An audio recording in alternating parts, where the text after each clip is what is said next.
कि रब फरमांदा, रब कहंदा कि मैं तेनू सोहणिया कसीर फजल दे के आला शाना दे के इस दुनिया दे उत्ते भेजिया। और तुहाडा जिहड़ा फजल आ वो अफजलो आला है। खाली यही नहीं, फिर ज़ाहरी ते बातनी हुसन दे के भेजिया।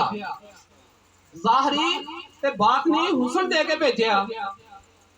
गल इत्थे नहीं मुकी, अगे गल चली कि अल्लाह तबारक व तआला फरमाउंदा कि मैं सारे अलूम दे के भेजिया। खाली अलूम ही नहीं दे के भेजिया, नाल किताब भी दे के भेजिया।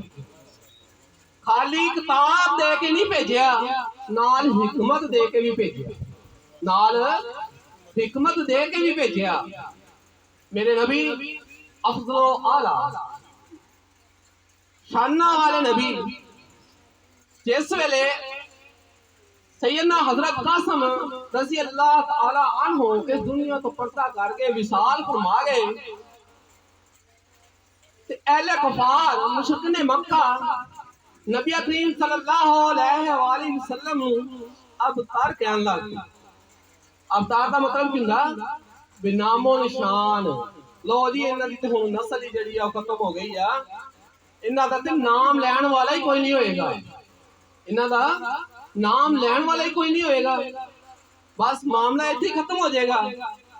अल्लाह तबारक व तआला ने फिर यह सूरत नाज़िल फरमाई और खुशखबरी सुनाई कि मेरे सोने हबीब सल्लल्लाहु अलैहि वसल्लम तुसी बेफिक्र हो जाओ, किसी किस्म का गम नहीं लेना।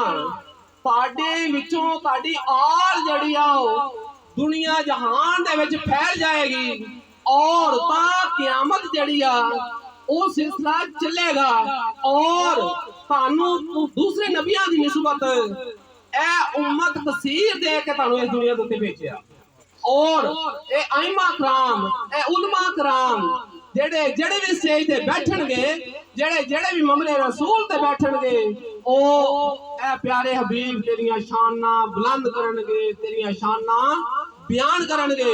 वरफान अला का ए सूरत सूरत अल कौसर दी तशरीह।